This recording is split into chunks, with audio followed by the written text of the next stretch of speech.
Welcome to Devotionary, where we make the Bible accessible and applicable.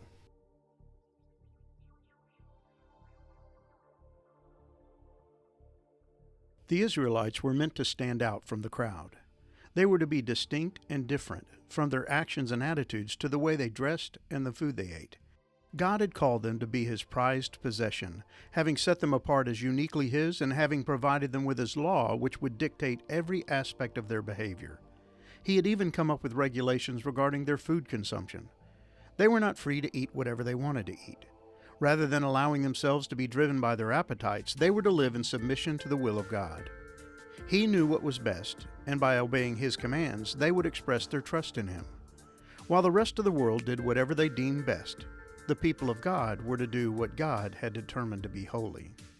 And in Deuteronomy chapter 14, verses 1 through 21, Moses will make this point perfectly clear.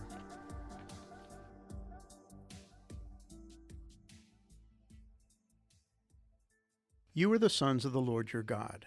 You shall not cut yourselves, or make any baldness on your foreheads for the dead. For you are a people holy to the Lord your God, and the Lord has chosen you to be a people for His treasured possession out of all the peoples who are on the face of the earth. You shall not eat any abomination.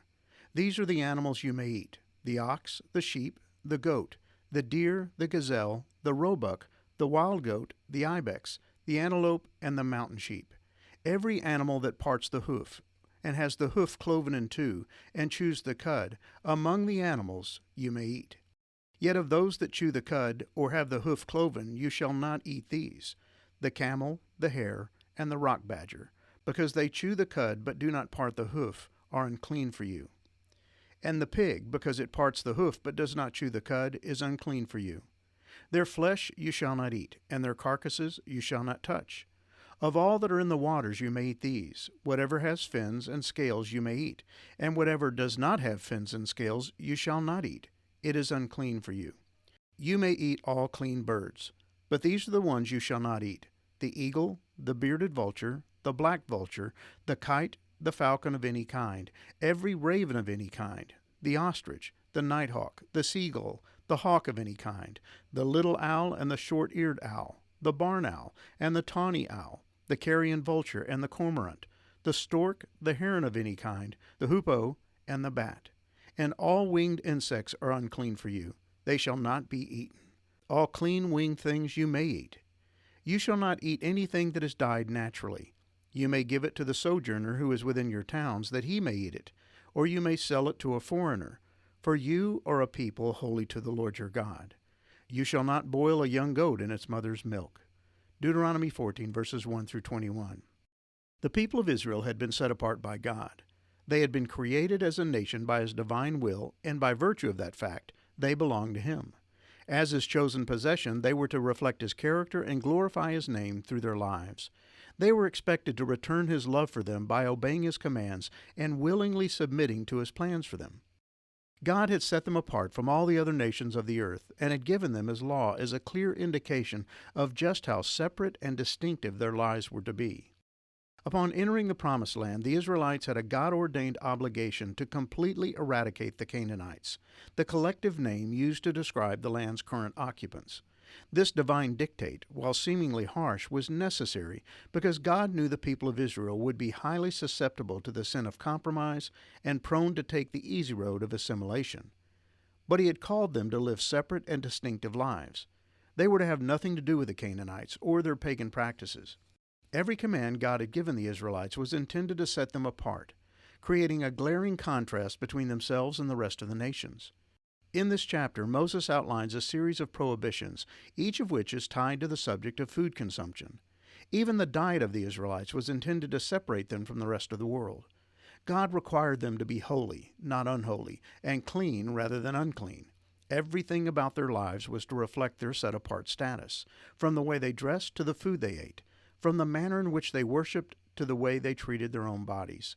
Which is why Moses starts out this portion of his message by warning them, "Since you are the people of the Lord your God, never cut yourselves or shave the hair above your foreheads in mourning for the dead. You have been set apart as holy to the Lord your God, and He has chosen you from all the nations of the earth to be His own special treasure." Deuteronomy 14, verses 1 through 2. Don't do as the Canaanites do. That's the basic message Moses was trying to get across. They were not to adapt or adopt the ways of the Canaanites. And yet cultural assimilation is not only easy, it's also preferable. Standing out from the crowd can be difficult, while blending in can make one's life much simpler and less complicated. But God was not interested in a people who were indistinguishable and unremarkable. He had chosen the Israelites as his own special treasure and expected them to shine as lights in the darkness.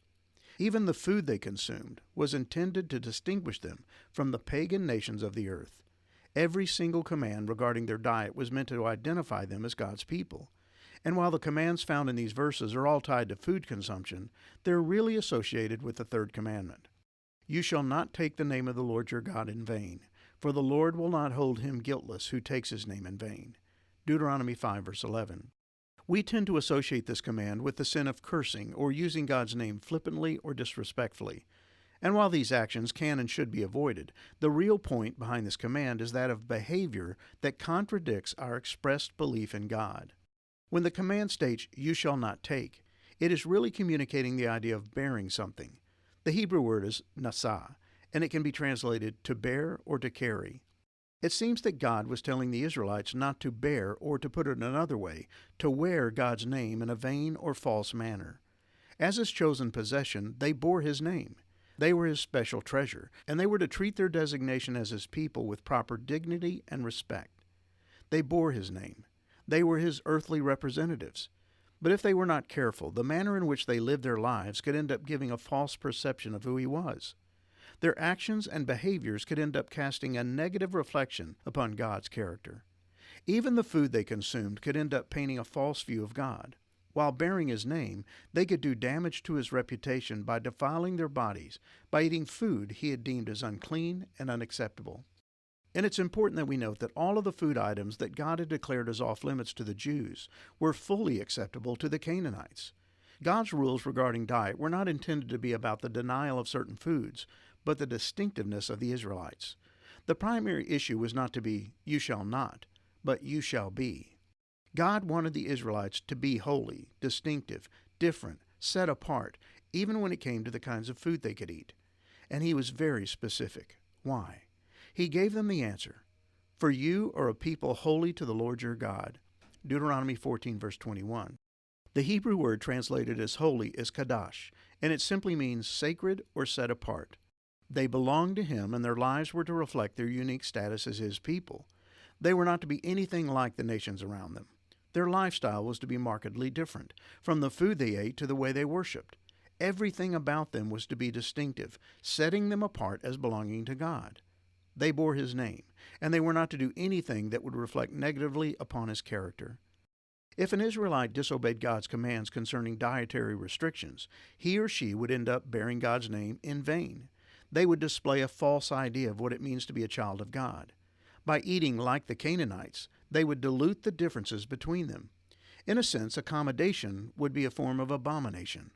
For someone bearing the name of God to attempt to blend in with the prevailing culture would reflect falsely on the character of God.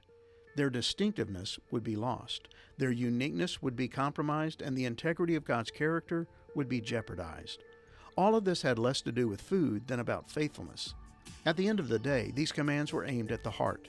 Were the people of Israel willing to love and trust God, accepting his commands as being just and right? Would they do what he said out of love for who he was? While these dietary laws come across as restrictive and even a bit arbitrary to our modern sensibilities, they were designed to reveal the true nature of the heart. Hundreds of years later, Jesus would declare that the problem with man stems not from what goes into the mouth, but from what flows from the heart.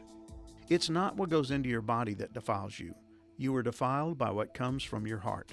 Mark 7, verse 15. And when his Jewish disciples shared their confusion over his statement, he provided them with clarification. Don't you understand either? Can't you see that the food you put into your body cannot defile you? Food doesn't go into your heart, but only passes through the stomach and then goes into the sewer. By saying this, he declared that every kind of food is acceptable in God's eyes. Mark 7, verses 18 through 20. The willingness of the Israelites to obey God's command would reflect the true condition of their hearts. They bore his name, but would they willingly bear the call to obey his commands?